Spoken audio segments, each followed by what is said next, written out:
আগামী সংসদ নির্বাচন নিয়ে শুরু হয়েছে আলোচনা। দল গোছাতে তৎপরতা বাড়িয়েছে জামায়াত বিএনপি। ঠিক এই সময় আওয়ামী লীগকে নিষিদ্ধের দাবিও উঠেছে। এ নিয়ে মুখ খুলেছেন আওয়ামী লীগের নেতারা। আওয়ামী লীগকে রাজনীতি থেকে 10 বছর দূরে রাখার বিষয়ে তীব্র নিন্দা ও প্রতিবাদ জানিয়ে বিবৃতি দিয়েছেন আওয়ামী লীগের যুগ্ম সম্পাদক মোহাম্মদ মাহবুবুল আলম হানিফ। একই সঙ্গে তিনি এ ধরনের তৎপরতা থেকে দূরে থাকার জন্য সংশ্লিষ্ট সকলের প্রতি আহ্বান জানান। বৃহস্পতিবার মাহবুবুল আলম হানিফের প্রেস সচিব মোহাম্মদ তারিকুল ইসলাম টুটুল স্বাক্ষরিত এক প্রেস বিজ্ঞপ্তিতে এ তথ্য জানানো হয়। বিবৃতিতে তিনি বলেন, নির্বাচন কমিশন সংস্কারের প্রধান হিসেবে বদিউল আলম মজুমদার যে কথা বলেছেন তা একেবারেই গ্রহণযোগ্য নয়। তিনি একদিকে গণতন্ত্রের কথা বলছেন, আবার আওয়ামী লীগের মতো ঐতিহ্যবাহী বৃহৎ শক্তিশালী রাজনৈতিক দল, যে দলের নেতৃত্বে দেশ স্বাধীন হয়েছে এবং উন্নয়ন অগ্রযাত্রায় গুরুত্বপূর্ণ ভূমিকা রেখেছে, সেই দলকে বাইরে রেখে নির্বাচনের কথা বলছেন, যেটা একেবারেই গ্রহণযোগ্য এবং অযৌক্তিক।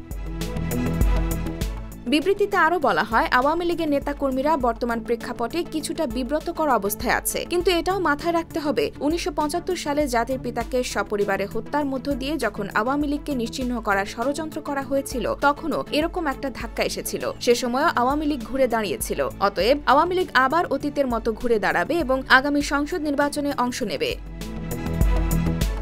একদিকে দীর্ঘদিন একসাথে আন্দোলন করে যাওয়া বিএনপি ও জামায়াতের মধ্যে নির্বাচন নিয়ে বিরোধ তৈরি হয়েছে। জামায়াত অন্তর্বর্তী সরকারকে সময় দিতে চায় দেশ সংস্কারের, কিন্তু বিএনপি চায় দ্রুত নির্বাচন। এমনকি জামায়াত 300 আসনেই প্রার্থী দেওয়ার ঘোষণা দিয়েছে। ফলে আগামী নির্বাচন জামায়াত বিএনপির হবে নাকি আওয়ামী লীগও ফিরে আসবে, সেটাই কৌতূহল সবার।